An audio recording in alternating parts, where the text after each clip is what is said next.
जय Hind friends, welcome back. आज आपण पाहणार आहोत 2021 चा पेपर अनालिसिसचा पार्ट फर्स्ट. तर चला सुरुवात करूयात. प्रश्न क्रमांक 1 पासन.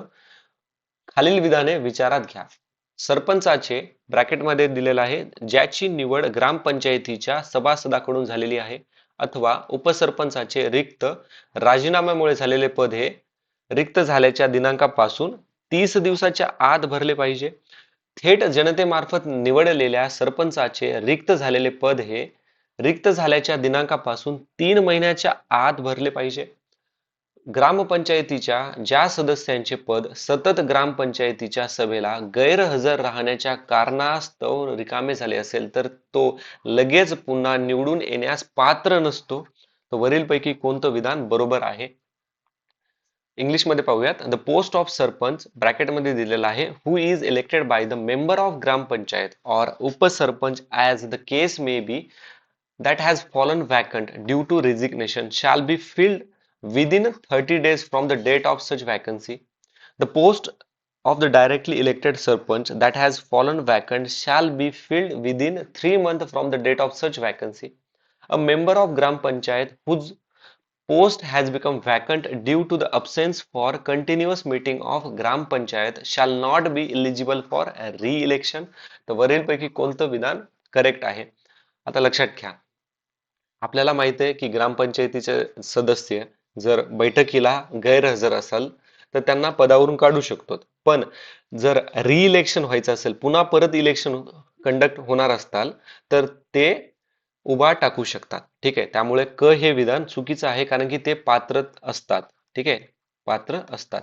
आणि क हे विधान चुकीचं आहे. तर ऑप्शन 2 गेलं, 3 गेलं आणि 4 गेलं. आन्सर राहिलं ऑप्शन नंबर फर्स्ट, फक्त अ. आता एक गोष्ट लक्षात ठेवा मित्रांनो, मी तर तुम्हाला ब्रॅकेट म्हटलं होतं. 90% एक्झामिनरनं आपल्याला हिंट देतो, ब्रॅकेटमध्ये काही दिलेलं असेल ना, तर समजायचं ते स्टेटमेंट बरोबरच आहे. 90% ही ट्रिक तुम्हाला अप्लाय होणार आहे बघा. ठीक आहे, आणि कशी अप्लाय होणार बघा. तर सरपंचाला त्यांनी ब्रॅकेटमध्ये एक्सप्लेन केलंय, त्यानंतर उपसरपंचाचं रिक्त ते पण ब्रॅकेटमध्ये सांगितलंय कोणत्या कारणामुळे. ठीक आहे, आता याच्यामध्ये थोडं अनालिसिस करूयात. आता हा ऑप्शन ब हे का चुकीचं आहे? कारण की हे 3 महिन्याच्या आत नाही तर 6 महिन्याच्या आत भरलेलं पाहिजे. ठीक आहे, आता आपल्या सर्वांना माहित आहे की सरपंच झालं, उपसरपंच झालं किंवा पंच झालं, यांना जर इलेक्शन मध्ये उभा टाकायचं असेल तर त्यांचे 21 वर्ष वय तर झालंच पाहिजे. त्यांचा टेन्युअर 5 वर्षाचा असतो. ठीक आहे, पण काही कारणामुळे त्यांना जर रिझाईन करायचं झालं, ठीक आहे, 1 वर्ष झालं आणि त्यांनी ठरवलं सरपंचानं पंचांना की रिझाईन करायचंय, तर मग बाकीचे 4 वर्ष जे आहेत ना, तर त्या 4 वर्षासाठी परत इलेक्शन कंडक्ट केलं जातं. लक्षात ठेवा, फक्त उर्वरित पिरियड साठीच इलेक्शन कंडक्ट केलं जातं. आणि हे आता हे सरपंच उपसरपंच यांनी रिझिग्नेशन तर दिलं, ठीक आहे, रिझाईन करायला तर, पण हे रिझाईन कोणाकडे देणार? ते तर पंचायत समितीच्या विकास अधिकाऱ्याकडे, डेव्हलपमेंट ऑफिसरकडे ते देतात. ठीक आहे, डेव्हलपमेंट ऑफिसरकडे देतात. आणि 7 दिवसाच्या आत ते केव्हा पण अंडू करू शकतात. ओके, सपोज 1 तारखेला त्यांनी काय केलंय, रिझाईन केलंय, पण तर ते पुढच्या 7 दिवसाच्या आत केव्हा पण त्यांचं रिझिग्नेशन पंचायत समितीच्या विकास अधिकाऱ्याकडनं वापस घेऊ शकतात. ठीक आहे, आता लक्षात ठेवा, आता जर 4.5 वर्ष झालेले आहे, ठीक आहे, आता हा व्यक्ती सरपंच म्हणून निवडून आलेला आहे आणि 4.5 वर्ष त्याने त्याचा कार्यकाळ सांभाळला, पण आता 6च महिने बाकी आहेत आणि त्याचं काय झालं, तो त्याने रिझाईन केलेला आहे. तर आता मला सांगा, उर्वरित 6 महिन्यासाठी इलेक्शन होणार आहेत का? तर नाही मित्रांनो. ह्या विदिन 6 महिन्यासाठी नवीन इलेक्शन कंडक्ट केल्या जातात आणि त्याचा टेन्युअर पूर्ण 5 वर्षाचा असतो. ओके, आता ग्राम इथं लिहिलेलं आहे की ज्याची निवड ग्रामपंचायतीच्या सभासदाकडून झालेली आहे. आता लक्षात ठेवा, सरपंच, उपसरपंच आणि पंच यांची निवड पंचायत समितीच्या सभासदाकडून साध्या बहुमताने म्हणजे सिंपल मेजॉरिटीने केली जाते. ठीक आहे, सिंपल मेजॉरिटीने केली जाते. आता अजून याच्यामध्ये एक लक्षात ठेवा, पंचायत असो, म्युन्सिपाल्टी असो, जिल्हा परिषद असो, या सर्वांचे इलेक्शन कोण कंडक्ट करतं? The state election commission conduct करतं. ठीक आहे, स्टेट इलेक्शन कमिशन करतं. आणि आपण पंचायत आलं तर आपण 73 घटना दुरुस्ती तर पाहायलाच पाहिजे. 73व्या घटना दुरुस्तीमध्ये पंचायत समितीला आपण इंट्रोड्यूस केलं, 74 मध्ये म्युन्सिपाल्टीला. आता 73व्या घटना दुरुस्तीचा एकच कलम लक्षात ठेवायचा आपल्याला आता, तो म्हणजे कलम नंबर 243 सब क्लॉज डी, ज्याच्यामध्ये मेन्शन केलेलं आहे 1/3 जागा व 1/3 अध्यक्षपद हे महिलांसाठी राखीव म्हणजे रिझर्व करायला पाहिजेत. ठीक आहे. आता पुढचा प्रश्न पाहूयात. महाराष्ट्र ग्रामपंचायत अधिनियमातील ग्राम विकास समित्या संबंधीच्या तरतुदीबाबत खालील विधाने विचारात घ्या. ठीक आहे. वरील consider the following statement about the provision of village development committee of Maharashtra gram panchayat act. ठीक आहे. आता विधान बघूयात. ग्राम विकास समितीतील सदस्यांची एकूण संख्या 7 पेक्षा कमी नसेल आणि 17 पेक्षा जास्त नसेल. ठीक आहे. काय म्हणतायत ते? Total number of members in a village development committee shall not be less than 7, not more than 17. ठीक आहे. दुसरं विधान काय आहे? ग्राम विकास समितीतील सदस्यापैकी 1/3पेक्षा कमी नसतील इतकी सदस्य ग्रामपंचायतीच्या सदस्यांमध्ये असतील. Not less than 1/3 of its members shall be from among the member of the ग्राम पंचायत. ठीक आहे. तिसरं विधान आहे, तिच्या सदस्यापैकी 1/2पेक्षा कमी नसतील इतकी सदस्य महिला असतील. उपसरपंच हा तिचा पदसिद्ध अध्यक्ष असतो. ग्रामसेवक हा तिचा पदसिद्ध सदस्य सचिव असतो. Not less than 1/2 of the members shall be women. Deputy sarpanch shall be its ex officio chairman. ग्रामसेवक shall be its ex officio member secretary. तर वरीलपैकी कोणतं विधान बरोबर आहे? बघा, या विधानापैकी आपल्याला एक एक विधान तर बरोबर आहे हे माहित आहे. ते म्हणजे ग्रामसेवक हा तिचा पदसिद्ध सदस्य सचिव असतो. ठीक आहे, हे तर बरोबर आहे, कारण की हा PYQच आहे. आपण 2017च्या पेपरला बघितले. आणि ड हे विधान चुकीचं हे तर आपल्याला माहिती आहे, कारण की उपसरपंच हा तिचा पदसिद्ध अध्यक्ष असतो का? नसतो. तर सरपंच असतं. आपल्याला माहिती आहे बघा, सरपंचच्या अनुपस्थितीमध्ये उपसरपंच काम बघतो. ठीक आहे, हा त्यांचा मेन रोल असतो. तर ड हे विधान चुकीचं आहे. तर ड ला जर हटविलं तर पहिलं विधान गेलं, चौथं विधान गेलं आणि ई तर बरोबर आहे. आता बघा, ब क ई, ब क ई. आता ह्या विधानावरून पूर्ण आन्सर डिसाइड होणार आहे. तर लक्षात ठेवा, हे विधान चुकीचं आहे. उत्तर आहे ब क ई. आता ग्राम विकास समितीतील सदस्यांची एकूण संख्या ही 7 नसून 12 पेक्षा कमी आणि 17 पेक्षा नाही तर 24 पेक्षा जास्त नसायला पाहिजे. ठीक आहे, 12 पेक्षा कमी नसेल आणि 17 पेक्षा जास्त नसेल. ठीक आहे.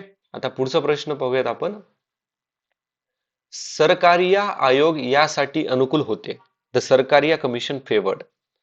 आता मित्रांनो, 2020चा जर तुम्ही पेपर बघितला असेल, त्याच्यामध्ये आपल्याला पुंछ कमिशन बद्दल विचारलं होतं आणि मी त्याच वेळेस तुम्हाला सरकारिया कमिशन बद्दल पूर्ण डिटेल अनालिसिस केलं, कारण की एक्झामिनर अशा रिलेटेड कन्सेप्ट आपल्याला विचारतो. ठीक आहे. आता बघा, सपोज समजा की तुम्हाला सरकारिया कमिशन पण माहिती नाहीये ह्या प्रश्नामध्ये, तरी तुम्ही आन्सर पर्यंत कसं पोहोचणार? पहिलं स्टेटमेंट बघा, राज्यपाल पद रद्द करावे. Abolish of the office of governor. ठीक आहे. अखिल भारतीय सेवा रद्द कराव्यात. Abolish all India service. आंतरराज्य परिषद रद्द करावी. Abolish of Indian state council. एक लक्षात ठेवा, सरकारी आयोग असो किंवा कोणतं पण गव्हर्नमेंटचं आयोग असो, त्या आयोगामध्ये कोण मेंबर असतात? तर त्या आयोगामध्ये मेंबर असतात IAS ऑफिसर, IPS असतात. मला सांगा, हे स्वतःच्या पायावर कुऱ्हाडी मारणार आहेत का अखिल भारतीय सेवा रद्द कराव्या म्हणून? तर दुसरं विधान चुकीचं आहे. आता हे जे IAS ऑफिसर आहेत, IPS ऑफिसर आहे, यांचे निर्णय ना नेहमी बॅलन्स अप्रोच मध्ये असतात. ठीक आहे, बॅलन्स अप्रोच असतात त्यांचा. कधीच ते एक्स्ट्रीम लेवलवरती म्हणणार नाहीत की हे पद रद्द करावं, हे पद रद्द करावं, नाही म्हणणार ते. ह्या पदामध्ये काही सुधारणा कराव्यात असं ते म्हणतील, पण पदच रद्द करावं असं ते म्हणणार आहेत का? नाही म्हणणार आहेत. तर त्यामुळे हे लॉजिक जर तुम्ही अप्लाय केलं तर 1 पण गेलं आणि 3 पण गेलं. आणि अजून जर एक लॉजिक वापरलं, राज्यपाल हे कॉन्स्टिट्युशनल बॉडी आहे, आंतर राज्य परिषद कॉन्स्टिट्युशनल मध्ये येतं. ठीक आहे, तर हे पद रद्द करणार म्हणणार का ते? नाही म्हणणार. तर उत्तर आलं ऑप्शन नंबर 4 वरीलपैकी एकही नाही. आता आपल्याला काय अनालिसिस करायचं आहे? तर सरकारिया कमिशन आणि पुंछ कमिशन मध्ये साम्यता काय काय आहे? सरकारिया कमिशन आणि पुंछ कमिशन मध्ये साम्यता बघूयात आपण. पहिले पहिले साम्यता बघूयात, नंतर त्यांच्यामध्ये डिफरन्स काय काय होतं ओपिनियन मध्ये ते बघूयात. जसं की हे दोन्ही पण जे आयोग आहेत, केंद्र आणि राज्य शासनाच्या अभ्यासासाठी आयोजित केलेले होते. दोन्ही आयोगाने सहकारी संघराज्याबद्दल भर दिलेला आहे, म्हणजे फेडरल प्रिन्सिपल वरती फोकस केलेला आहे. दोघांचं म्हणणं काय होतं की केंद्र आणि राज्य यांच्यामध्ये समन्वय व सहकार्य वाढावं, आणि अजून आंतरराज्य परिषद अधिक प्रभावी असायची गरज आहे, असं या दोघांचं म्हणणं होतं. ठीक आहे. आता आपण बघूयात यांचं डिफरन्स कशा कशामध्ये होते, डिफरन्स ओपिनियन कशा कशामध्ये होते. बघा, बेस तोच आहे, अप्रोच वेगवेगळा आहे या कमिशनचा. तर सरकारी या कमिशन आयोजित केलं 1983 मध्ये, पुंछ कमिशन 2007 मध्ये.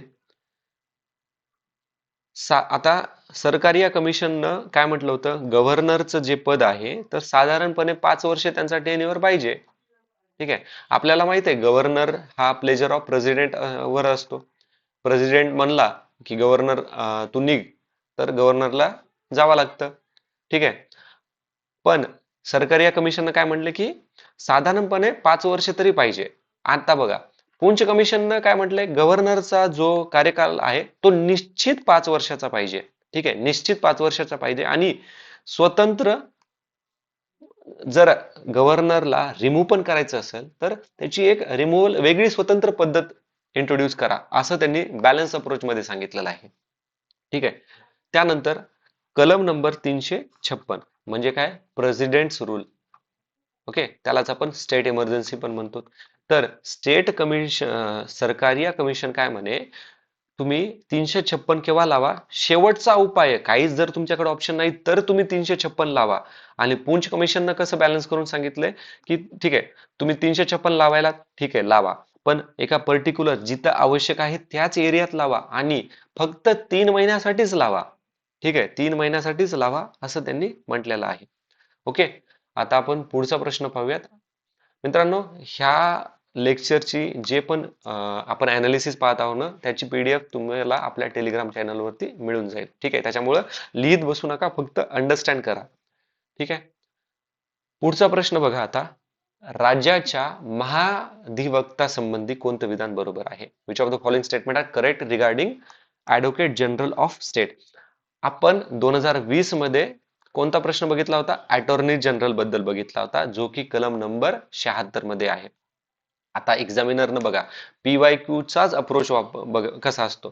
त्यावेळेस अटॉर्नी जनरल बघितला, इंडिया अटॉर्नी जनरल कुठे काम करतो? सेंटर मध्ये करतो. आता आपल्याला स्टेट बद्दल प्रश्न विचारला, बघा रिलेव्हन्स बघा PYQ चा. तर आता लक्षात ठेवा, राज्याचा महाधिवक्ता तो राज्याच्या मंत्री परिषदेची इच्छा असेपर्यंत आपल्या पदावर राहू शकतो. त्याचे मानधन राज्य विधिमंडळाद्वारे निश्चित केले जाते. तो राज्य शासनाविरुद्ध असलेल्या खटल्यात खाजगी पक्षकारासाठी वकील म्हणून उभा राहू शकतो. He shall hold office during the pleasure of state council of ministry. He remunerate is त्याचे जो पण त्याचं मानधन आहे स्टेट लेजिस्लेटिव्ह डिटरमाइन करतं. He may appear as an advocate in case against the state governor for a private party. आता मला सांगा, याच्यातलं पहिल्यांदा तुम्ही कोणतं कट करणार, कोणतं चुकीचं आहे तुम्ही ठरवणार? ऑप्शन 3 बरोबर आहे. अरे मला सांगा, जर ह्या महाधिवक्त्याची अपॉइंटमेंट गव्हर्नरच म्हणजे गव्हर्नमेंट करायले आणि तो गव्हर्नमेंटच्या विरोधामध्ये जर वकिली करायला लागला तर म्हणजे झालंच ना मग. ठीक आहे, तर हे विधान चुकीचं आहे.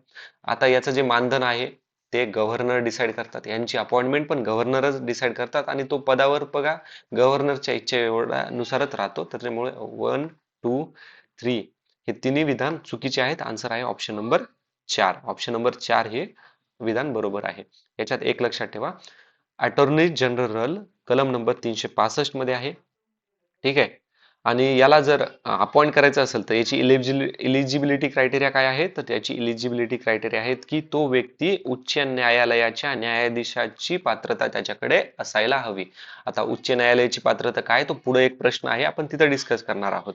आता यामध्ये एक गोष्ट लक्षात ठेवा, हा जो महाधिवक्ता आहे तो विधानसभेमध्ये, विधान परिषदेमध्ये बोलू शकतो का? हा, तो बोलू शकतो. He can speak but he can not vote. तो वोट करू शकत नाही, ही गोष्ट लक्षात ठेवा, कारण की याच्यावरती प्रश्न तुम्हाला 2022 मध्ये पाहायला मिळणार आहे. पुढचा प्रश्न पाहायचा आहे आपल्याला आता. सोपा प्रश्न आहे. संसदीय पद्धतीमध्ये संसदीय पद्धतीमध्ये प्रशासनावरील कायदेमंडळाचे नियंत्रण अध्यक्षीय पद्धतीपेक्षा भिन्न असते. Legislative control over administration in a parliamentary system is different from the presidential system. बरोबर आहे, वेगळी असते. नाव वेगळी आहे म्हणून तर संसद वेगळं म्हणलेलं आहे, अध्यक्षीय पद्धत वेगळं म्हणलेलं आहे ना. ब विधान काय म्हणतं? प्रशासनावर कायदेमंडळाचे नियंत्रण हे लोकसत्ताक शासनाचे महत्वाचे वैशिष्ट्य आहे. An important feature of democratic government is the legislative control over administration. तर लक्षात ठेवा मित्रांनो, हे दोन्ही विधान बरोबर आहेत. ठीक आहे, पण हे दोन्ही विधान एकूण एकाला, ब हे विधान अ ला स्पष्टीकरण देत आहे का? तर नाही देत. ठीक आहे, आता आपल्याला काय बघायचंय, पार्लमेंटरी सिस्टीम काय आहे, प्रेसिडेन्शियल सिस्टीम काय आहे. पार्लमेंटरी म्हणजे काय म्हणतो आपण त्याला? संसदीय पद्धत आणि अध्यक्षीय पद्धत. भारतामध्ये कोणती पद्धत आहे? संसदीय पद्धत आहे. भारतामध्ये कोणती आहे? संसदीय पद्धत आहे. संसदीय पद्धत आहे म्हणजे काय असणार आहे? काय असणार आहे? ड्युअल एक्झिक्युटिव्ह सिस्टीम असणार आहे. काय? Dual executive system. आणि अध्यक्षीय पद्धत म्हणलं की काय? Single executive system. संसदीय पद्धतीमध्ये मेजॉरिटी रूल करते. ठीक आहे, मेजॉरिटी पार्टी असेल त्याचं रूल चालतं. आणि संसदीय पद्धतीमध्ये काय आहे? प्रिन्सिपल ऑफ कलेक्टिव्ह रिस्पॉन्सिबिलिटी, म्हणजे सामूहिक जबाबदारी असते. ठीक आहे, सामूहिक जबाबदारी असते, जबाबदार असतात ते. आणि अध्यक्षीय पद्धतीमध्ये जबाबदार आहेत का? अध्यक्षीय पद्धतीमध्ये जबाबदार पद्धत असं काही नसतं. ठीक आहे, नॉट जबाबदार. ठीक आहे, जबाबदारी तत्व लागू नसते. सिंगल अध्यक्षीय पद्धत कुठे आहे? USA मध्ये आहे, डोनाल्ड ट्रम्प. ठीक आहे, आता एक गोष्ट लक्षात ठेवा. ठीक आहे, आपल्याला एक्झामिनर विचारू शकतो बरं का, संसदीय आणि अध्यक्षीय पद्धतीमध्ये डिफरन्स काय काय आहे. आता आपल्याकडे मिनिस्टर्स आहेत. ठीक आहे, defence minister, home minister, finance minister. तर यांना जर निवडून, म्हणजे यांना जर डिफेन्स मिनिस्टर बनवायचं असेल तर त्यांना MP तर बनावं लागतं ना. तो 6 महिन्याचा तो क्रायटेरिया वेगळा आहे. ठीक आहे, पण त्यांना MP तर बनावंच लागतं ना. पण अध्यक्षीय पद्धतीमध्ये असं काही नाहीये. तात्या कोणाला पण, ठीक आहे, कोणाला पण मिनिस्टर बनू शकतात आणि कोणाला पण केव्हा पण ते रिमूव्ह पण करू शकतात. ओके, त्यानंतर संसदीय पद्धतीमध्ये प्रधानमंत्रीचं नेतृत्व असतं आणि अध्यक्षीयमध्ये प्रेसिडेंटचं नेतृत्व असतं. आता एक लक्षात ठेवा, संसदीय पद्धतीमध्ये जर लोकसभा विघटन होऊ शकतं. ठीक आहे, lower house can be dissolve, पण प्रेसिडेन्शियल मध्ये असं काही होत नाही. एक गोष्ट लक्षात ठेवा, याच्यामध्ये अजून व्यापक प्रतिनिधित्व आढळतं, म्हणजे वाईड रिप्रेझेंटेशन असतं. कशामध्ये? संसदीय पद्धतीमध्ये. आणि प्रेसिडेन्शियल मध्ये नॅरो रिप्रेझेंटेशन असतं. ठीक आहे, मर्यादित प्रतिनिधित्व असतं. पुढचा प्रश्न पाहूयात. आता एक गोष्ट संसदीय आणि अध्यक्षतेमध्ये लक्षात ठेवा. आता डोनाल्ड ट्रम्प आहे, ठीक आहे, तात्या आहेत आपले. तात्या आता अमेरिकेमध्ये 4 वर्षाचा कार्यकाल आहे, तर 4 वर्ष पकडून चालूयात, 4 वर्षासाठी निवडून आलेले आहेत. तर अध्यक्षीय पद्धतीमध्ये जर आता डोनाल्ड ट्रम्प 1 वर्ष त्यांनी हे केलं, त्यांचा टेन्युअर कंप्लीट झाला, 3 वर्ष बाकी, आणि तात्याला एकदम ताप आला आणि तात्या म्हणले की आता मी रिझाईन करणार आहे, मला आराम करायचा आहे. तर उरलेले 3 वर्ष व्हाईस प्रेसिडेंट कार्यकाल सांभाळतो. ठीक आहे, ओके. ही कुठे आहे सिस्टीम? अध्यक्षीय पद्धतीमध्ये असते. आणि आपल्याकडे जे संसदीय पद्धत असते ना, त्याच्यामध्ये कसं असतं, ज्याच्याकडे मेजॉरिटी तो पार्टी फॉर्म करतो आणि कार्यकाळ सांभाळतो 5 वर्षासाठी. ठीक आहे, तर ह्या गोष्टी लक्षात ठेवा. पुढचा प्रश्न आहे आपला आता मनी बिल वरती प्रश्न आहे, महत्वाचा प्रश्न आहे. खूप सारे कन्सेप्ट आपण याच्यातनं शिकणार आहोत. अर्थविधेयकाबाबतीत खालीलपैकी कोणते विधान बरोबर आहे? ते मंत्री किंवा खाजगी सदस्य मांडू शकतो. ते राज्यपालाच्या शिफारशीशिवाय मांडता येत नाही. एखादे विधेयक अर्थविधेयक आहे किंवा नाही असा प्रश्न उपस्थित झाल्यावरती राज्यपालाचा निर्णय अंतिम असतो. जर दोन्ही सभागृहामध्ये अर्थविधेयकाबाबत पेच निर्माण झाल्यास राज्यपाल विधानसभा आणि विधान परिषदेची संयुक्त बैठक बोलावू शकतो. Consider the following statement with respect to money bill. It can be introduced either by minister or private member. It can be introduced except on the recommendation of the governor. If any question arises whether the bill is money bill or not, the decision of governor is final. In case of deadlock over the money bill, the governor can summon joint sitting of legislative assembly and legislative council. आता आपल्याला विचारलंय बरोबर विधान. ठीक आहे, तर पहिलं विधान कोणतं चूक आहे हे आपल्याला फाइंड आउट करायचंय. तर बघा स्टेटमेंट ड बघा, याच्यामध्ये त्यांनी विचारले, म्हणले सांगितलंय संयुक्त बैठक. संयुक्त बैठक फक्त आणि फक्त संसदेमध्ये होते. लोकसभा आणि राज्यसभेमध्ये जर काही डेडलॉक असतात तरच संयुक्त बैठक बोलावली जाते. आता संयुक्त बैठक कलम नंबर 108 मध्ये मेन्शन केलेली आहे. आपण हा कन्सेप्ट ऑस्ट्रेलियाकडनं बॉरो केलेला आहे. संयुक्त बैठक हा कन्सेप्ट मनी बिल साठी अप्लाय नसतो. मनी बिल 110 मध्ये आहे. त्यानंतर 368 मध्ये कोणता आहे आपला घटना दुरुस्ती बद्दलचा कॉन्स्टिट्यूशन अमेंडमेंट याच्यामधला. आणि ह्या दोन्हीसाठी संयुक्त बैठक बोलावली जात नाही. लक्षात ठेवा, बोलावली जात नाही. बाकी सर्वांसाठी संयुक्त बैठक प्रेसिडेंट बोलावू शकतात. ठीक आहे, तर ड विधान चुकीचं आहे, तर चौथं हटलं. ठीक आहे, आता बाकीचे विधान बघूयात. आता एक लक्षात ठेवा, एखादं बिल विधेयक मनी बिल आहे का नाहीये हे डिसाइड करण्याचा अधिकार असतो विधानसभेतील स्पीकरला. कारण की मनी बिल हे फक्त आणि फक्त विधानसभेमध्येच इंट्रोड्यूस होतं आणि फक्त मंत्रीच इंट्रोड्यूस करू शकतात. खाजगी मेंबर इंट्रोड्यूस करू शकत नाहीत. खाजगी मेंबर इंट्रोड्यूस करू शकत नाहीत. अ गेलं, क पण गेलं. ठीक आहे, आणि मनी बिल आहे का नाही हे कोण डिसाइड करतं? स्पीकर करतं, म्हणजे प्रिसाइडिंग ऑफिसर करतात. कुठला? विधानसभेचा. सिमिलरली जर तुम्ही पार्लमेंट मधला जर बघितलं तर लोकसभेमध्येच मंत्री विथ प्रायर परमिशन ऑफ प्रेसिडेंटची पहिली संमती घेऊन काय करतात? बिल इंट्रोड्यूस करतात. आणि ते बिल मनी बिल आहे का नाही हे डिसाइड करतं लोकसभेचा कोण? लोकसभेचा प्रिसाइडिंग ऑफिसर. आणि जर लोकसभेचा प्रिसाइडिंग ऑफिसर स्पीकर अब्सेंट असेल तर कोण असतात तिथे? Deputy speaker. Similarly concept state मध्ये पण अप्लाय होतो. ठीक आहे, उत्तर आलेलं आहे ऑप्शन नंबर 2. फक्त ब हे विधान काय आहे? बरोबर आहे. ठीक आहे, पुढचा प्रश्न पाहायचा आपल्याला आता. प्रश्न क्रमांक 7. भारतीय संसदेला राज्यसूचीतील कोणत्याही विषयाबाबत राष्ट्रीय हितासाठी कायदा करण्याचा अधिकार आहे जर तत्वसंबंधीने ठराव मंजूर केला तर. The Parliament of India acquired the power of legislate on any subject in the state list in the national interest if resolution to that effect is passed by. आपल्याला माहिती आहे की सूची कोणत्या शेड्यूल मध्ये येतात? 7व्या शेड्यूल मध्ये आपल्याला स्टेट लिस्ट, युनियन लिस्ट आणि कॉन्करंट लिस्ट, ठीक आहे, संघ, राज्य आणि समवर्ती सूची पाहायला मिळतात.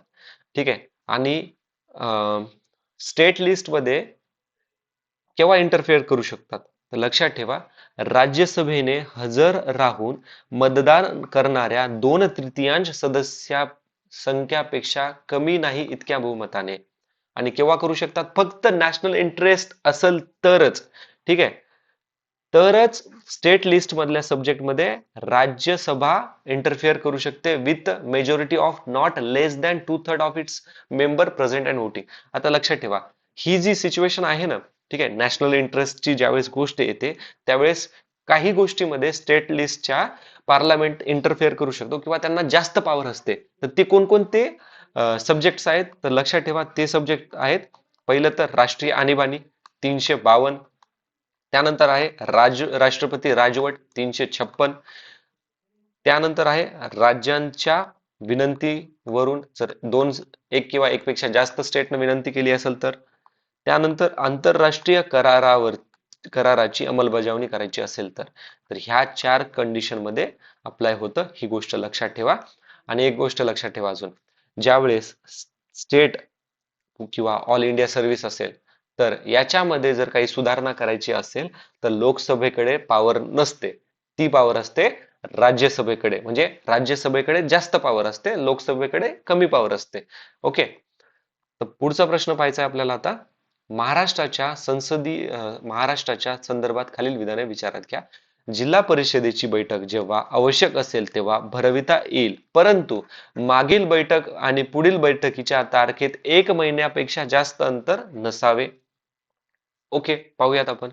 जिल्हा परिषद अध्यक्ष 1/5 पेक्षा कमी नाही इतक्या सदस्यांची लेखी विनंतीनुसार विशेष बैठक बोलावू शकतात. ठीक आहे.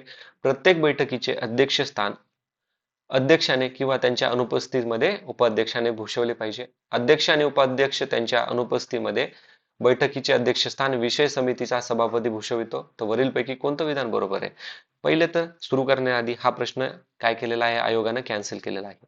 2021चा जो पेपर आहे, तुम्हाला खूप सारे प्रश्न कॅन्सल दिसणार आहेत. आणि तुम्हाला जर कन्फर्म करायचं असेल हा प्रश्न खरंच कॅन्सल झालेला आहे, तर तुम्ही ऑफिशियल पेपर आणि ऑफिशियल आन्सर की डाउनलोड करून चेक करू शकता. ठीक आहे. ब्लाइंडली माझ्यावर पण भरोसा नका ठेवू, क्रॉस चेक करू शकतात तुम्ही. आता ह्या प्रश्नामध्ये का डिस्कस करायचे, तर काही गोष्टी शिकायच्यात. जसं की अध्यक्ष अब्सेंट असेल, अनुपस्थित असेल तर उपाध्यक्ष भूषवतो. हे विधान बरोबर आहे. अध्यक्ष आणि उपाध्यक्ष दोघं पण अनुपस्थित असतील तर त्या बैठकीमधील काय करणार, मेजॉरिटी डिसाईड करणार कोणाला अध्यक्ष बनवायचं, कोणाला उपाध्यक्ष बनवायचं. आणि 1 महिन्यापेक्षा जास्त नाही तर 3 महिन्यापेक्षा जास्त अंतर नसावं असं ते तर सांगितलेलं आहे. ठीक आहे. पुढचा प्रश्न पाहायचा आहे आपल्याला आता. प्रश्न क्रमांक 9. हा, सर्वसाधारणपणे राज्याच्या उच्च न्यायालयामध्ये मुख्य न्यायाधीश आणि समावेश असतो, रिकाम जागांचा समावेश असतो असं आहे.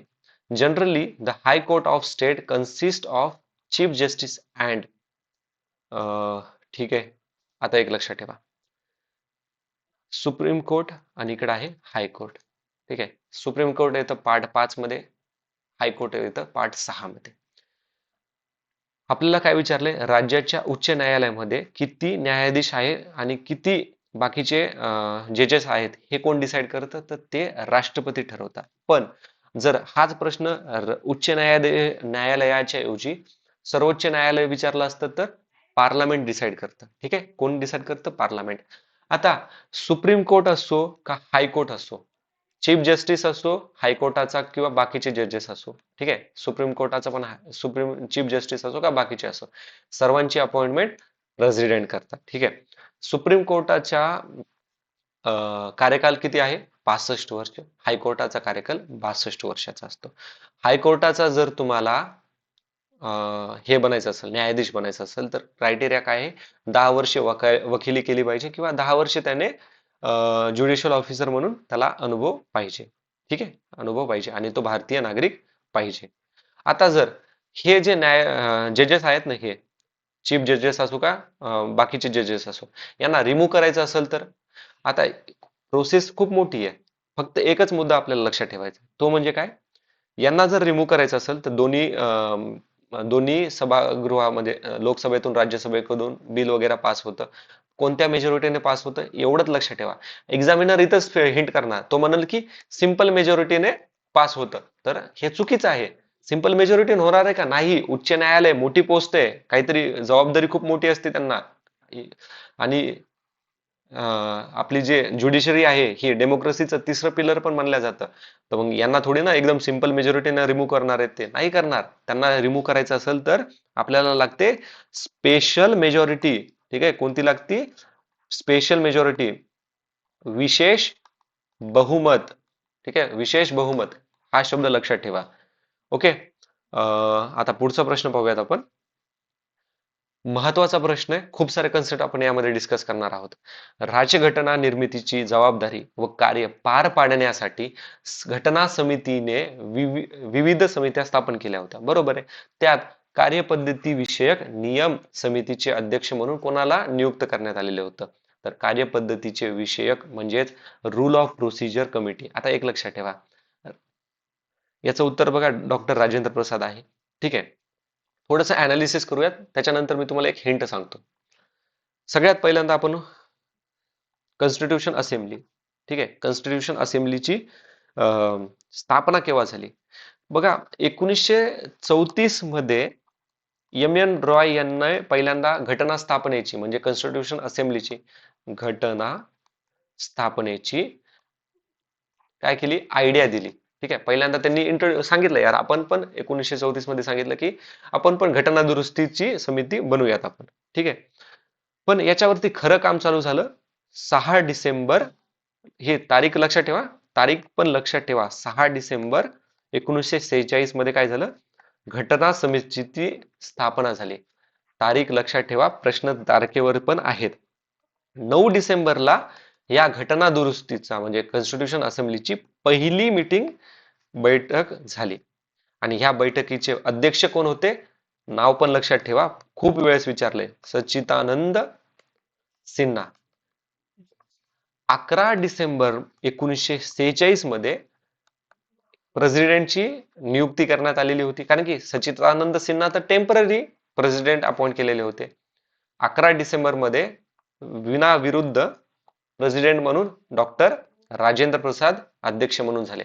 आणि आता बघा आपल्याला इथं काय म्हटलेलं त्यांनी, कायदे पद्धती विषयक रूल ऑफ प्रोसिजर. मला सांगा, जो अध्यक्ष असतो तोच रूल बनवतो ना, हा लॉजिक जरी लावला असताना तुम्ही आन्सर पर्यंत पोहोचू शकला असतात. 11 डिसेंबरला काय झालं, प्रेसिडेंट बनला. 13 डिसेंबर 1946 मध्ये जवाहरलाल नेहरू यांनी उद्दिष्ट ठराव साजरे केले. ठीक आहे, उद्दिष्ट ठराव साजरे केले, काय केले, ऑब्जेक्टिव्ह रिझोल्युशन प्रपोज केले. आणि हे ऑब्जेक्टिव्ह रिझोल्युशन केव्हा अडॉप्ट केलेले आहेत कॉन्स्टिट्यूशन असेंब्लीने, तर 22 जानेवारी 1947 ला. ठीक आहे, भारताचं संविधान केव्हा भारताने संविधान स्वीकारलं, आता मी स्वीकारलं विचारतोय, अडॉप्टेड केव्हा केलेलं आहे, तर ते अडॉप्ट केलंय 26 नोव्हेंबर 1949 ला. आणि फोर्स मध्ये केव्हा आलेलं आहे, अंमलात केव्हा आलेलं आहे, तर 26 जानेवारी 1950 मध्ये अंमलात आलेलं आहे. आता काही कमिटीज बघूयात महत्वाच्या आहेत, जसं की जवाहरलाल नेहरू यांच्या अंतर्गत होतं युनियन संविधान समिती, त्यानंतर युनियन पॉवर, युनियन आलं की जवाहरलाल नेहरू यांना लक्षात ठेवायचं. त्यानंतर डॉक्टर राजेंद्र प्रसाद कार्यपद्धती तर बघितलं आपण, त्याच्यानंतर आहे स्टिअरिंग समिती, नंतर आहेत डॉक्टर बाबासाहेब आंबेडकर, आपल्या सर्वांना माहित आहे मसुदा समितीचे अध्यक्ष, त्यालाच आपण ड्राफ्टिंग कमिटी पण म्हणतो. सरदार वल्लभभाई पटेल म्हटलं की मूलभूत हक्क, अल्पसंख्या व जमाती, त्यानंतर वगळलेले प्रदेश यासाठी सल्लागार समिती, आणि प्रांतिक संविधान संविधान समिती. आता प्रांतिक संविधान समिती तर लक्षातच येणार आहे, कारण की सरदार वल्लभभाई पटेल मुळेच जे पण प्रिन्सली स्टेट होते ना, ते भारतामध्ये सामील व्हायला तयार झाले होते. त्यांची कोणती पॉलिसी होती, स्टिक और कॅरेट. ठीक आहे, त्याच्यानंतर अलादी कृष्णा स्वामी अय्यर यांच्याकडे होती क्रिडेन्शियल समिती. ठीक आहे, क्रिडेन्शियल समिती होती. आणि अजून काय महत्वाचं आहे, मुन्सी यांच्याकडे होती बिझनेस कमिटी. ठीक आहे, मुन्सी यांच्याकडे होती बिझनेस कमिटी. ठीक आहे, मुन्सी कोणती, बिझनेस. ओके, पुढचा प्रश्न पाहायचा आहे आता आपल्याला. आता हिस्ट्रीचे प्रश्न चालू झालेले आहेत. जोड्या लावा विचारले, बालशास्त्री जांभेकर, गोपाळ हरी देशमुख, महात्मा ज्योतिबा फुले आणि महर्षी धोंडो केशव कर्वे.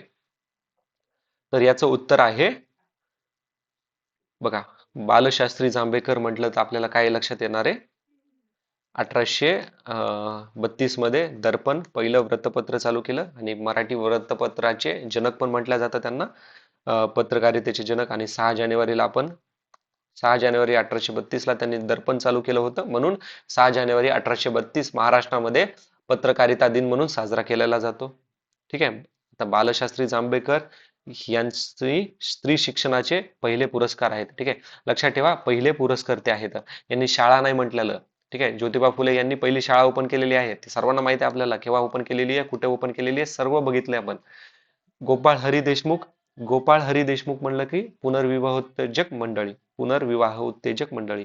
गोपाळ हरी देशमुख यांनाच निकनेम काय आहे, लोकहितवादी, कारण की हे लोकहितवादी या टोपण नावाने भाऊ महाजन यांच्या प्रभाकर या वृत्तपत्रामध्ये 108 शतपत्रे त्यांनी लिहिलेली आहेत. ठीक आहे. आणि महात्मा ज्योतिबा फुले म्हटलं की काय येणार? विधवा गृहाची स्थापना. काय? सॉरी, महात्मा ज्योतिबा फुले म्हणलं की अनाथ बालकाश्रम आहे. आणि महर्षी धोंडो केशव कर्वे म्हटलं की विधवा गृहाची स्थापना आहे. ठीक आहे. ओके, तर उत्तर आलं आपलं ऑप्शन नंबर 2, 2, 3, 4, 1. ठीक आहे. महात्मा ज्योतिबा फुले अनाथ बालाश्रम आहे आणि महर्षी धोंडो केशव कर्वे विधवा गृहाची स्थापना. ठीक आहे. याच्यात थोडं कन्फ्युजन होईल तुम्हाला, आणि कारण की महर्षी धोंडो केशव कर्वे यांनी अनाथ बालिका आश्रम चालू केलेला आहे आणि अनाथ बालकाश्रम ज्योतिबा फुले यांनी केलेला आहे. ओके. आणि अजून अजून एक लक्षात ठेवा, कन्फ्युजन होण्याचा अजून एक मुद्दा आहे की महात्मा ज्योतिबा फुले यांनी ब्राह्मण विधवा साठी बालहत्या प्रतिबंधक सभा, सॉरी, बालहत्या प्रतिबंधक गृह याची स्थापना केलेली आहे. ठीक आहे. थोडंसं कन्फ्युजन होणार आहे, पण ठीक आहे. महात्मा ज्योतिबा फुले यांचे पुस्तक आपल्याला माहिती आहे, गुलामगिरी, इशारा. त्यांना मार्टिन लुथर अशी पण उपमा दिलेली आहे. ठीक आहे. महाराष्ट्राचे मार्टिन लुथर. एक गोष्ट लक्षात ठेवा, 1889 मध्ये त्यांनी मुंबईमध्ये सगळे जे नावी आहेत ना त्यांना बोलवलं आणि केशवपणापासून विरोध केलेला आहे. केशवपणापासून मुक्त करण्यासाठी त्यांनी हे प्रपोज मांडलेलं होतं. ओके. आता महर्षी धोंडो केशव कर्वे यांच्याबद्दल आपल्याला महत्वाचा मुद्दा आहे, थोडंसं एकदा रिवाइज करूयात. जसं की महर्षी उपाधी त्यांना मिळालेली आहे. त्यांनी आनंदीबाई यांच्याशी लग्न केलेलं आहे. आनंदीबाई ह्या 1883 मध्ये, सॉरी 93 मध्ये शारदा आश्रम जे कोणी स्थापन केलेले आहे, शारदा आश्रम, पंडिता रमाबाई. आता पंडिता रमाबाई वरती पण पुढे प्रश्न आहे. आनंदीबाई ह्या शारदा सदन मधल्या विधवा विद्यार्थिनी होत्या. यांच्याशी त्यांनी लग्न केलेलं आहे. कोणी? सॉरी, महर्षी धोंडो केशव कर्वे यांनी. आता आनंदीबाई यांच्याबद्दल पण पुढे प्रश्न आहे. 1896 मध्ये हिंगुने येथे पहिली विधवा शाळा, ज्याला हिंदू विडोज होम असोसिएशन असं नाव दिलेलं आहे. 1899 मध्ये मी जसं सांगितलं अनाथ बालिकाश्रम महिलांच्या शिक्षणासाठी. 1907 मध्ये पहिले महिला विद्यापीठ आणि 1916 मध्ये पहिली भारतातील महिला विद्यापीठ स्थापन केलेलं आहे. 1907 मध्ये विद्यालय चालू केलेलं. ठीक आहे. विद्यालय चालू केलेलं आहे आणि विद्यापीठ 1916 ला चालू केलेलं आहे. ठीक आहे. आता पुढचा प्रश्न पाहूयात आपण. 1932 साली भारतीय उद्योजकाची पहिली विमान कंपनी सुरू केली. हा प्रश्न आयोगाने कॅन्सल केलेला आहे. तुम्ही क्रॉस चेक करू शकतात. ठीक आहे. आता याच्यामध्ये काय लक्षात ठेवायचं आपल्याला, तर याच्यात लक्षात ठेवायचं आहे Tata airways limited. Tata airways limited 1929 मध्ये पहिली खाजगी वैमानिक परवाना मिळणारा भारतीय कोण? कोण? जे जे आर डी टाटा पहिले पहिले भारतीय होते ज्यांना काय खाजगी वैमानिक म्हणजे प्रायव्हेट फ्लाइंग लायसन मिळालेलं होतं. आणि यांनीच टाटा एअरवेज लिमिटेड ओपन केली आणि पहिली जी फ्लाईट आहे ना, भारतातली पहिली फ्लाईट त्यांनीच उडवलेली आहे, कराची ते बॉम्बे यापर्यंत. आणि त्याचे पायलट कोण होते? जे आर डी टाटा स्वतःच होते. आता 1946 मध्ये नाव बदलून टाटा एअरवेजचं काय झालं? एअर इंडिया झालेलं आहे. ओके. एअर इंडिया झालेलं आहे. ओके. तर मे बी हे 1932 नसायला पाहिजे, 1929 पाहिजे. त्याच्यामुळे मे बी एक्झामिनरनं कॅन्सल केलेला असला.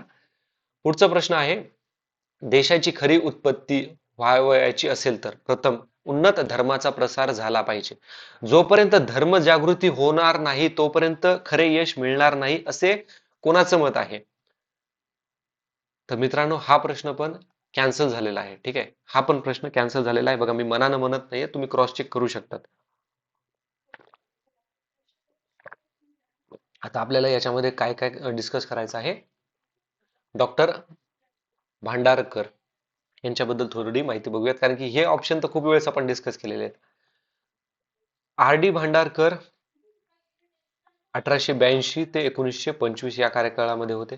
भारतातील पहिले ओरिएंटोलॉजिस्ट, फर्स्ट ओरिएंटोलॉजिस्ट आहे ते.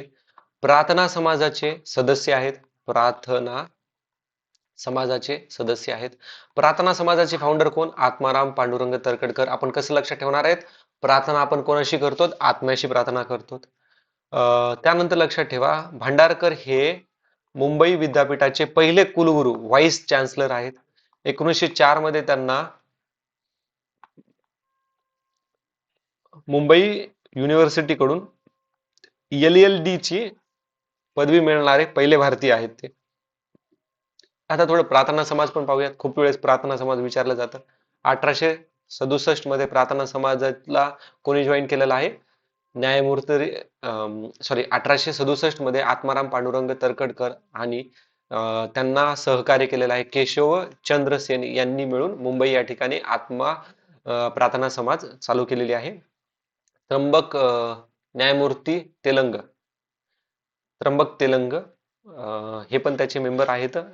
एक लक्षात ठेवा, 1889 मध्ये न्यायमूर्ती तेलंग हे मुंबई उच्च न्यायालयाचे न्यायाधीश म्हणून त्यांची नियुक्ती करण्यात आलेली होती.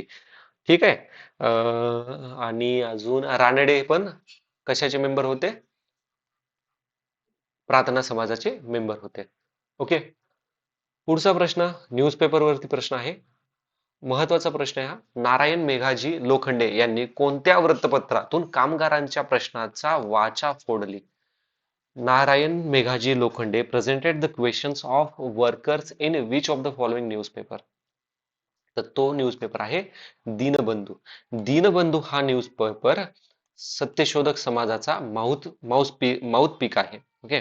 म्हणजे आता एक लक्षात ठेवा, हा जो सत्यशोधक समाज ज्योतिबा फुले 1873 मध्ये चालू केली. आता लक्षात ठेवा, नारायण मेघाजी लोखंडे सत्यशोधक समाजाचे मेंबर होते. ज्योतिबा फुले यांना ते आदर्श मानायचे. ज्योतिबा फुले यांच्याच इन्स्पिरेशनने त्यांनी मिल हँड्स असोसिएशनची स्थापना केली. त्यानंतर 1890 मध्ये बॉम्बे मिल हँड असोसिएशनची स्थापना केली. त्यांना भारतीय कामगार संघटना चळवळीचे जनक म्हटलं जातं. भारतीय कामगार संघटना चळवळीचे जनक मानलं जातं. त्यांना राव बहादूर ही पण उपाधी ब्रिटिशरांनी दिलेली आहे, कारण की त्यांनी हिंदू मुस्लिमचे रायट्स काय केलेले होते? शांत केलेले होते. आता समाचार चंद्रिका हे न्यूजपेपर कोणी काढले? तर समाचार चंद्रिका हे वृत्तपत्र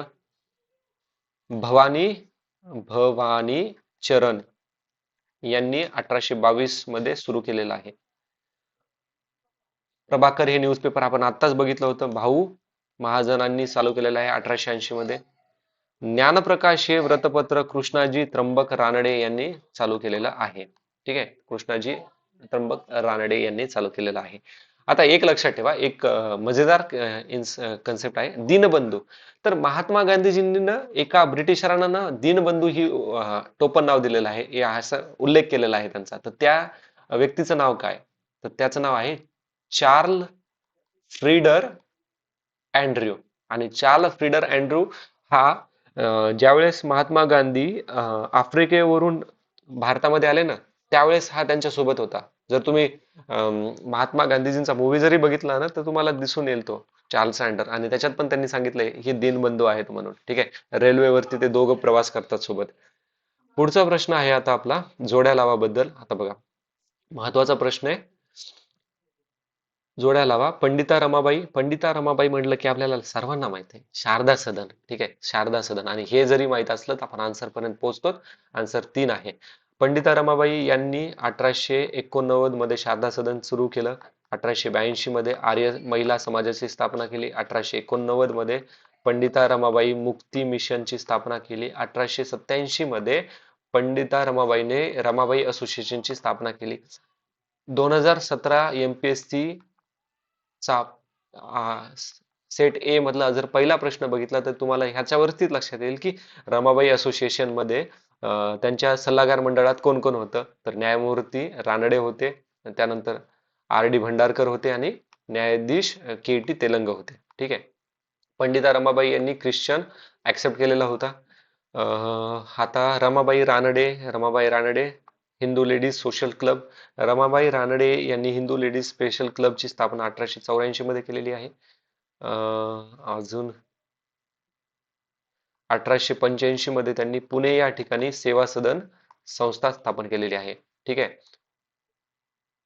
ताराबाई शिंदे निराश्रित सेवा सदनाची स्थापना केलेली आहे. ताराबाई शिंदे ह्या सॉरी सॉरी सॉरी थोडस चुकलं. ताराबाई शिंदे यांनी स्त्री पुरुष तुलना 1882 या ग्रंथ त्यांनी लिहिलेला आहे with the help of Mahatma Phule. ह्या पण सत्यशोधक समाजाच्या मेंबर होत्या. ठीक आहे. जनक्का शिंदे ह्या विठ्ठल रामजी शिंदे यांच्या बहिणी आहेत आणि त्यांनी निराश्रित सेवा सदनाची स्थापना केलेली आहे. ठीक आहे, जनक्का शिंदे. पुढचा प्रश्न आहे आता आपल्याला 1849 मध्ये मुंबई येथे स्थापन झालेल्या परमहंस सभेच्या खालीलपैकी कोणत्या सुधारणावरती भर दिलेला आहे? बघा, परमहंस सभा स्थापना कोणी कोणी केलेली आहे पहिले ते बघूयात. तर याची स्थापना दादोबा पांडुरंग तरखडकर, दुर्गाराम मेहताजी आणि बालशास्त्री जांभेकर या तिघांनी मिळून केलेली आहे.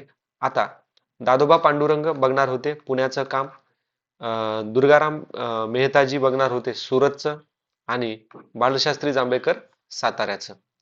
ठीक आहे. या परमहंस सभेचे 7 महत्वाचे तत्व होतं आणि त्याच्यामधलं एक तत्व आहे जाती बंधने तोडणे. ऑप्शन क याचं विधान उत्तर आहे 3. ठीक आहे. ईश्वराची उपासना करावी असं त्यांनी सांगितलं होतं. खरा धर्म प्रेम व नैतिक आचरणावरती आहे, म्हणजे मोरॅलिटीज वगैरे लव यांनी सांगितलं होतं हाच खरा धर्म आहे. त्यानंतर आध्यात्मिक धर्म एकच आहे. ठीक आहे. स्पिरिच्युअल रिलिजन एकच धर्म आहे, हिंदू मुस्लिम असं त्यांनी मान्यता नव्हती दिलेली. त्यानंतर प्रत्येक व्यक्तीला विचाराची स्वतंत्रता आहे. ठीक आहे. फ्रीडम ऑफ थॉट्स आहेत म्हटलेले त्यांनी. नंतर कृती व वाणी युद्ध तुमचं जे कृती आहे आणि तुमची वाणी आहे हे तुमच्या ऍक्शन म्हणजे सुसंगत असायला पाहिजेत, युक्तिवादाशी सुसंगत असायला पाहिजेत. म्हणजे तुमचे कृत्य हे काहीतरी तथ्यासाठी पाहिजेत, जे विनाकारण तुम्ही काही पण करायला नाही पाहिजे असं त्यांचं म्हणणं होतं. अजून एक त्यांचं महत्वाचं होतं की मानवता हे एकच जात आहे, म्हणजे मॅनकाइंड इज द ओनली हे कास्ट. ठीक आहे. आणि सर्वांना एज्युकेशनचा नॉलेजचा अधिकार आहे असं त्यांनी सांगितलेलं होतं. ठीक आहे. पुढचा प्रश्न पाहूयात आता. बघा, मे बी थोडं सांगताना हे तत्व खाली म्हणजे मागं पुढे झालेले असतील, पण प्रॉपर तुम्हाला तत्व यांच्याबद्दल अजून पूर्ण अनालिसिस आपल्या पीडीएफ मध्ये मिळून जाईल. ठीक आहे. पुढचा प्रश्न आहे भारतीय कामगार वर्गाचा उदय व कामगार चळवळ याविषयी योग्य जोड्या लावा. आता नारायण मेघाजी लोखंडे वरच बघितलं आपण. ठीक आहे. नारायण मेघाजी लोखंडे म्हटलं की कोण? दीनबंधू वृत्तपत्रातून कामगाराचे प्रश्न सोडवले. तर 2 गेलं, 3 गेलं. आता 1 आणि 3 मधला राहिले. आपल्याला माहित आहे लाला लजपत राय म्हणलं की ऑल इंडिया ट्रेड युनियन पहिले अध्यक्ष. ठीक आहे. ड च 1 म्हणलं आन्सर आलं ऑप्शन 1. ठीक आहे. आता एक लक्षात ठेवा, all India union tradition all India trade union Congress ची स्थापना 1920 मध्ये झालेली आहे आणि स्थापना लोकमान्य टिळकांनी केली. त्याच्यानंतर अजून कोण होते? एन जोशी होते. त्यानंतर लाला लजपत राय एक होते. ठीक आहे.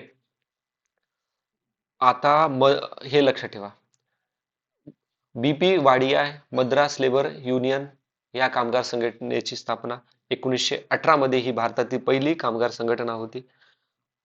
महात्मा गांधी अलाहाबाद टेक्सटाईल लेबर असोसिएशनची स्थापना कोणासोबत मिळून 1920 ला केलेली आहे? अनुसया साराभाई. ठीक आहे. आणि गुजरात मधील सर्वात जुनी कामगार संघटना आहे. ठीक आहे. आता मित्रांनो एक लक्षात ठेवा, हाच प्रश्न तुम्हाला 2022 मध्ये पण पाहायला मिळणार आहे, फक्त ऑप्शन वरचे खाली केलेले त्यांनी. ठीक आहे. लक्षात ठेवा, हा प्रश्न तुम्हाला परत 2022 मध्ये पाहायला मिळणार आहे. आता लाला लजपत राय म्हटलं तर आपल्याला सर्वांना माहित आहे की शेर ए हिंद शेर ए पंजाब म्हटलं जातं त्यांना, किंवा लायन ऑफ पंजाब म्हटलं जातं. 1920 मधल्या कलकत्ता सेशनचे ते INC चे प्रेसिडेंट होते, जे कलकत्तामध्ये झालेलं होतं. त्याचमुळे ते ऑल इंडिया ट्रेड युनियनचे पण अध्यक्ष बनले होते. 1900 आता एक लक्षात ठेवा, आपल्या सर्वांना माहिती आहे की होम रूल लीग तर लोकमान्य टिळक आणि अॅनी बेसेंटने चालू केलेली आहे. पण 1917 मध्ये अमेरिकेमध्ये होम रूल लीग सुरू करणारे लाला लजपत राय होते आपले. ठीक आहे. आपण जी पंजाब नॅशनल बँक बघतो ना, तर 1894 मध्ये त्यांनी दिल्लीमध्ये ती स्थापना केलेली आहे. ठीक आहे. त्यांचं व्रतपत्र म्हणलं तर पंजाबी, त्यानंतर वंदे मातरम. आता वंदे मातरम ना अजून दुसऱ्यांना पण ओपन केलेला आहे. त्यांचा वंदे मातरम तो वेगळा आहे. ठीक आहे. आणि यांनी पण वंदे मातरम ओपन केलेलं आहे, कारण की खूप सारे न्यूजपेपर आहेत बघा, त्यांचे डबल डबल नाव पण आहेत. कन्फ्युजन होतं, पण ऑप्शन मध्ये ते एकच दिलेलं राहतं. ठीक आहे. त्याच्यानंतर इंडियाज विल टू फ्रीडम त्यांनी पुस्तक लिहिलेलं आहे. आर्य समाजाची मेंबर पण आहे ते. 1875 ला आर्य समाजाची स्थापना झालेली आहे. पण ह्या आर्य समाजाचे पण ते मेंबर होते. आता एक लक्षात ठेवा, 2022 मध्ये एमपीएससी ला प्रश्न विचारला, सॉरी 2024 एमपीएससी मध्ये प्रश्न विचारलेला होता की टिळक स्कूल ऑफ पॉलिटिक्स लाहोरमध्ये कोणी स्थापना केलेली आहे? तर लाला लजपतराय यांनी सुरू केलेली आहेत. ठीक आहे. लाल बाल पाल स्वदेशी मुवमेंट लक्षात आलं पाहिजे आपल्याला. ओके. पुढचा प्रश्न आहे आपला आता. आता हा प्रश्न आपण एकदम कॉमन सेन्स न करणार आहोत. ठीक आहे. वसाहतवादाचे भारतीयांच्या जीवावर झालेल्या परिणामासंबंधी विचार मांडा. ठीक आहे. हिंदुस्थानची लक्ष्मी दर्यापार जाऊ लागली. आर्थिक निर निसारणामुळे जगातील सर्वात समृद्ध भारत देशात दारिद्र्य बनले आहे. भारताचे आर्थिक शोषण हे खंडणीसारखे आहे. हाती तलवार धरून आपल्या व्यापाराची व्यवस्था लावण्याची वेळ आलेली आहे. आता मला सांगा, हे जे डी आहे ना, डी विधान, याच्यावरूनच आपल्याला आन्सर काढायचं आहे. ठीक आहे. By taking sword in hand it's time to manage our business. आता हे जे स्टेटमेंट आहे ना, हे कोण म्हणणार आहे? कोणी भारतीय म्हणणार आहेत का? नाही म्हणणार. म्हणणार तर हे भिकारी ब्रिटिशरच म्हणणार. ठीक आहे. तर उत्तर आहे ऑप्शन नंबर 3. हे जॉर्ज नावाच्या मूर्खानं म्हटलेलं आहे हे स्टेटमेंट. ठीक आहे. आणि भारताचे आर्थिक शोषण हे खंडणीसारखे आहे. न्यायमूर्ती रानडे यांनी म्हटलेलं आहे. आर्थिक निस्सारणामुळे जगातील सर्वात समृद्ध भारत देश दरिद्र बनलेला आहे. रमेशचंद्र आणि लोकहितवादी यांनी म्हटलेलं आहे हिंदुस्थानची लक्ष्मी दर्यापार जात आहे. ऑप्शन 3 याचं उत्तर आहे. ठीक आहे. आता पुढचा प्रश्न पाहूयात. दादाबाई नौरोजींच्या मते रिकामी जागाचे निस्सारण होणे, परंतु तेच जर भारतात गुंतवले असते तर मोठ्या प्रमाणात आर्थिक विकास पाहावयाला मिळाला असता. तर रिकामी जागा कोणता पर्याय? According to the Dadabhai Nauroji, what was being drained out was Rikam Jaga that could generate more economical development if invested in India. Fill in the blanks with the given right option. तर हस्तोद्योग उत्पादन, handicraft production, Indian currency, entire cotton production, potential surplus. तर लक्षात ठेवा, याचं उत्तर आहे potential surplus, संभाव्य अधिवेशक. ठीक आहे. संभाव्य अधिवेशक. जर पोटेन्शियल सरप्लस जर इथेच इन्व्हेस्ट केला असतं तर जास्त फायदा झाला असता, असं दादाभाई नौरोजी यांनी म्हटलेलं आहे. दादाभाई नौरोजी यांना आपण काय म्हणतो? Grand old man of India. त्याचबरोबर त्यांना अजून एक नाव आहे भारतीय राष्ट्रवादाचे जनक. 1901 मध्ये त्यांनी ड्रेन ऑफ वेल्थ थेअरी मांडली. त्याला संपत्तीचा निचरा पण म्हटलं जातं. Poverty and un British rule in India या पुस्तकाची निर्मिती त्यांनीच केलेली आहे. पहिले भारतीय जे ब्रिटिशरांच्या पार्लमेंट मधून निवडून आलेले होते खासदार म्हणून, आणि कोणाच्या पक्षावरून, कोणत्या पक्षाच्या तिकिटावरून? लिबरल पक्षाच्या तिकिटावरून. ठीक आहे. 1865 मध्ये लंडन इंडियन सोसायटीची स्थापना, त्याच पूर्ण नाम 1866 मध्ये ईस्ट इंडिया असोसिएशन करण्यात आलेलं आहे. 1850 मध्ये एलिफन्स्टन स्कूलमध्ये अध्यापक म्हणून काम केलेलं आहे. एलिफन्स्टन स्कूलची स्थापना कोणी केलेली आहे? शंकर शेठ यांनी केलेली आहे. ठीक आहे.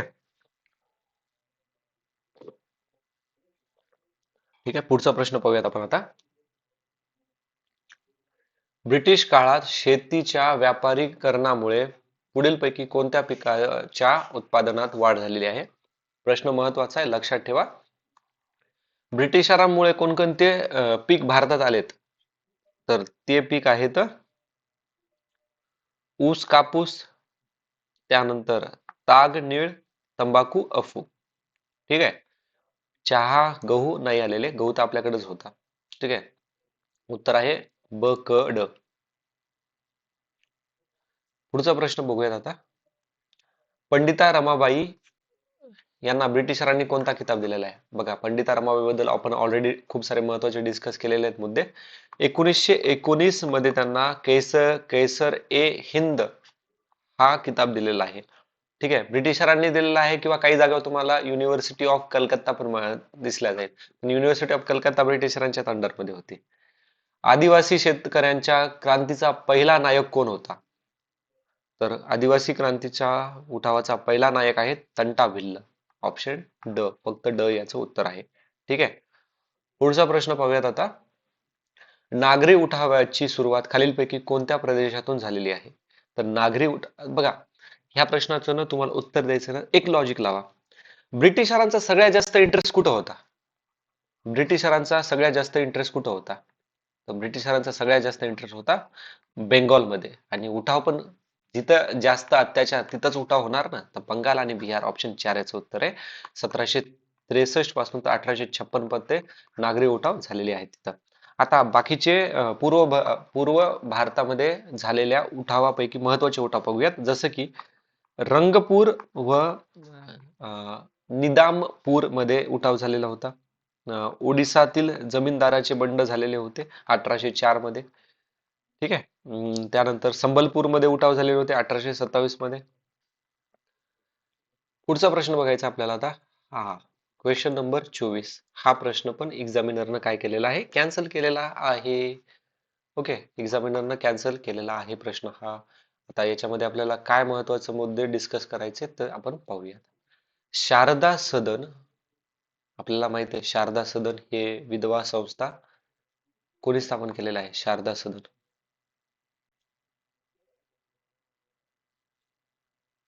आता एक लक्षात ठेवा, शारदा सदन म्हणलं की पंडिता रमाबाई. इथं शारदा आश्रम आहे. शारदा आश्रम कोणी स्थापन केलेले आहे? तर ह्या रमाबाई रानडे यांनी स्थापन केलेले आहेत. आणि रानडे यांनी पुण्यामध्ये पण आर्य महिला समाजाची शाखा उघडलेली आहे. आर्य महिला समाजाची सुरुवात कोणी केलेली होती? 1882 ला कोणी? पंडिता रमाबाई यांनी केलेली आहे. पंडिता रमाबाई यांनी केलेली आहे. हंटर कमिशन 1882 मध्ये म्हटलं की कोण दोन व्यक्तीचं नाव आपल्या डोळ्यासमोर यायला पाहिजे? ज्योतिबा फुले आणि पंडिता रमाबाई. ठीक आहे. त्यानंतर आता माझे पुराण हे आत्मचरित्र कोणी लिहिलेलं आहे? तर हे लिहिलेलं आहे आनंदीबाई कर्वे. आणि आनंदीबाई कर्वे कोण आहेत? आपल्याला माहित आहे. शारदा सदन मध्ये ह्या राहत होत्या. आणि शारदा सदन मध्ये त्यांनी 1893 मध्ये आनंदीबाई आणि महर्षी कर्वे या दोघांनी काय केलेलं आहे? लग्न केलेलं आहे. ओके. आता याच्यामध्ये ह्या ऑप्शन मध्ये विद्याबेन निलकंठ असं नाव दिलेलं आहे. आपण बघितलं की पंडिता रमाबाई यांना 1919 मध्ये शेर ए हिंद पद मिळालं. तसंच शेर ए हिंद 1926 मध्ये नीलकंठ यांना पण मिळालेलं आहे. ठीक आहे.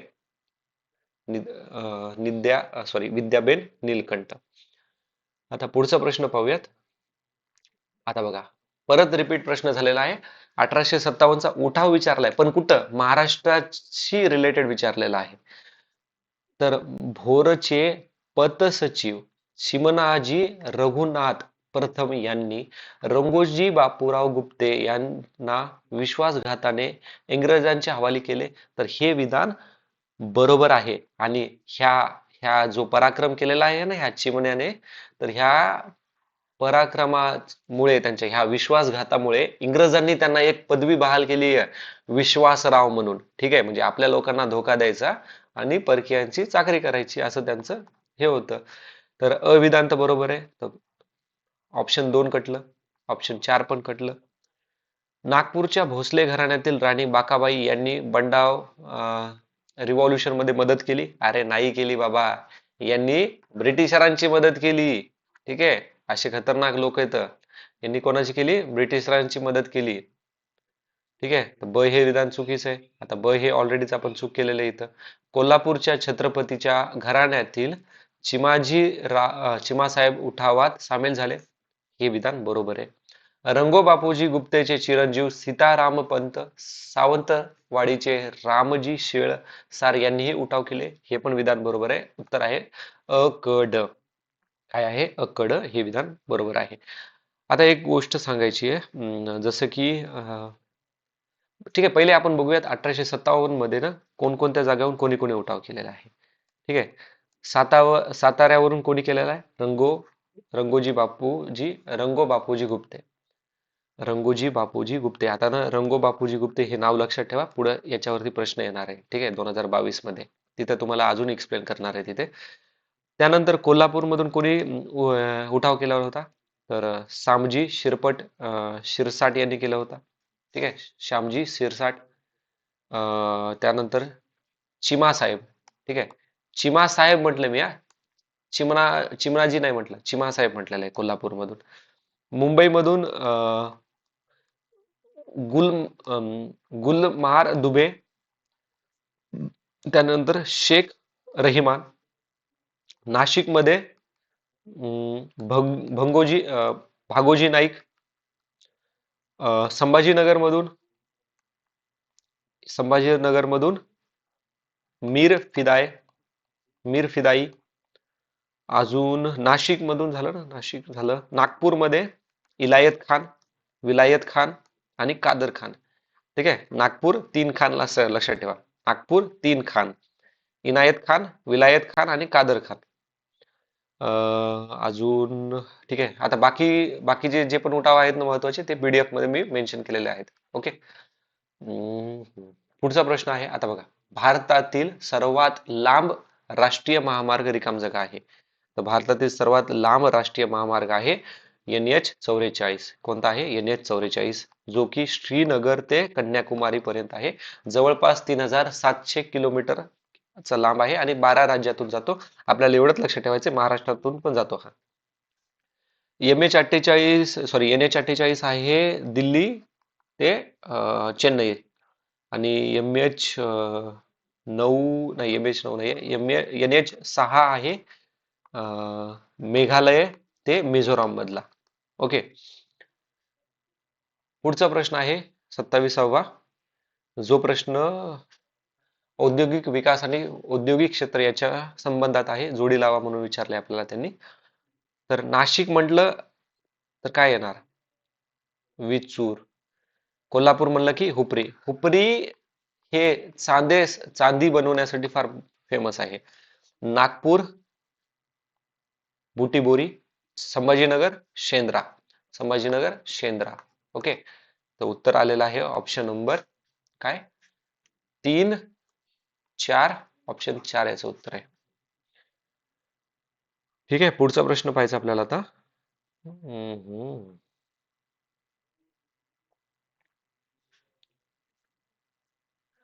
छत्रपती संभाजीनगर औद्योगिक शहराची ठळक वैशिष्ट्ये कोणती? ठळक वैशिष्ट्ये आहेत: सुनियोजित आणि हरित पट्टेयुक्त स्मार्ट शहर, ओरिकचे संक्षिप्त रूप, प्रकल्पातील एकूण गुंतवणुकीत 1000 कोटी रुपये, आणि दिल्ली मुंबई औद्योगिक पट्ट्याचा कॉरिडॉरचा भाग आहे. आता हे ब आहे, इथं चुकून च झालेलं आहे. ठीक आहे, तर उत्तर ब ड हे बरोबर आहे.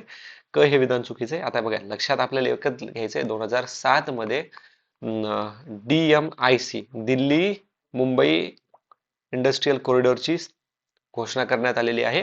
आणि हा जो कॉरिडॉर आहे ना, 6 राज्यातून जाणार आहे. त्या राज्यापैकी महाराष्ट्र पण एक आहे आणि छत्रपती संभाजीनगर पण त्याचा एक पार्ट आहे. एवढंच आपल्याला लक्षात ठेवायचंय, बाकीचं काही महत्वाचं नाहीये. 29वा प्रश्न विचारलेला आपल्याला त्यांनी, 1981 ते 2011च्या कालावधीतील भारतीय लोकसंख्या वाढ आणि कालसापेक्ष बदल कोणती लोकसंख्या संक्रमण अवस्था दर्शविते? Indian population growth and temporal change during 1981 to 2011 indicate the population transaction stage of. तर कोणती स्टेज आहे? तर ह्या स्टेज म्हणजे उच्च लोकसंख्या वाढी कालावधी आणि तरीही घटना काल. ठीक आहे. Period of high growth with decline trade. आता हा तर झालं. ठीक आहे. भारतीय लोकसंख्या संक्रमण डेमोग्राफिक ट्रान्झिशनचे जे टप्पे आहेत ना, 4 टप्पे आहेत, त्या टप्प्यांना बघूयात आपण. जसं की पहिल्या टप्प्यामध्ये काय मेन्शन केलेलं आहे त्यांनी, एक मिनिट. पहिला टप्पा होता 1901 पासून ते 1921 पर्यंत. तर यामध्ये जन्मदर व मृत्यू दर दोन्ही कमी होते. म्हणजे लोकसंख्या काय आहे? कमी वाढायची. कारण की जन्म पण जेवढे व्हायलेत तेवढेच मृत्यू पण व्हायलेत ना. ठीक आहे. म्हणजे जन्मदर जास्त होता पण मृत्यू दर पण त्याच्यापेक्षा जास्तच होता. त्यानंतर 1921 ते 1951 मध्ये दुसरा टप्पा होता. याच्यामध्ये जन्मदर व मृत्यू दर दोन्हीत पण घट झाली. त्याच्यामुळे लोकसंख्या वाढलीच नाही, स्टेबल लोकसंख्या झाली. जेवढे जन्मायले तेवढेच मृत्यू पण व्हायले. तिसऱ्या टप्प्यात होता 1951 ते 1981. या टप्प्यामध्ये काय झालं? जन्मदर वाढायला लागला, मृत्यू दर कमी व्हायला लागला आणि लोकसंख्या वाढायला लागली. त्यानंतर 1981 ते 2011 जो चौथा टप्पा आहे त्याच्यामध्ये काय झालं? जन्मदर कमी झाला, मृत्यू दर पण कमी झाला. ठीक आहे. म्हणजे उच्च वाढ कायम राहिली. सॉरी, याच्यामध्ये जन्मदर वाढायला लागला, मृत्यू दर पण कमी व्हायला लागला. तर ह्या टप्प्यात काय झालं? उच्च लोकसंख्या वाढ कायम झाली. मात्र वाढीचा जो वेग आहे ना, तो कमी होण्याचे चिन्ह झालं ते. कारण की 2011 पासून लोक काय करू लागले? बर्थ रेट कमी होऊ लागला आणि डेथ रेट पण कमी होऊ लागला. आणि हेच सिग्नल आपल्याला चौथ्या टप्प्यामध्ये दिसू लागले. त्यामुळे वाढीचा जो वेग आहे ना, स्पष्टपणे कमी होण्याचे चिन्ह दिसू लागले. कमी झालं नाही म्हटलेलं, चिन्ह दिसू लागले आपल्याला चौथ्या टप्प्यामध्ये. ठीक आहे. पाचव्या टप्पा ज्यावेळेस येतील त्यावेळेस आपल्याला कळून जातं. ओके. आता पुढचा प्रश्न आहे प्रश्न क्रमांक 30चा. आजचा शेवटचा प्रश्न पाहूयात आपण हा. तर करंट अफेअर रिलेटेड आहे त्यावेळेसचा. भारतीय मूलभूत रस्ते सांख्यिकी 2017 नुसार भारतातील कोणते राज्य राष्ट्रीय महामार्गाच्या लांबीमध्ये दुसऱ्या क्रमांकाचे राज्य ठरलेले आहे? तर ते ठरलेलं आहे यूपी. ठीक आहे. यूपी हे ठरलेलं आहे. ओके मित्रांनो, आता बाकी उरलेले प्रश्न आपण नेक्स्ट व्हिडिओमध्ये डिस्कस करूयात. जर तुम्हाला काही डाऊट असेल तर प्लीज मला तो टाइमलाईन मेन्शन करून विचारू शकतात. ठीक आहे. काही सजेशन पण द्यायचे असेल तर प्लीज फीडबॅक मला कमेंटमध्ये देऊ शकता तुम्ही. Thanks for watching. See you in next video. जय हिंद.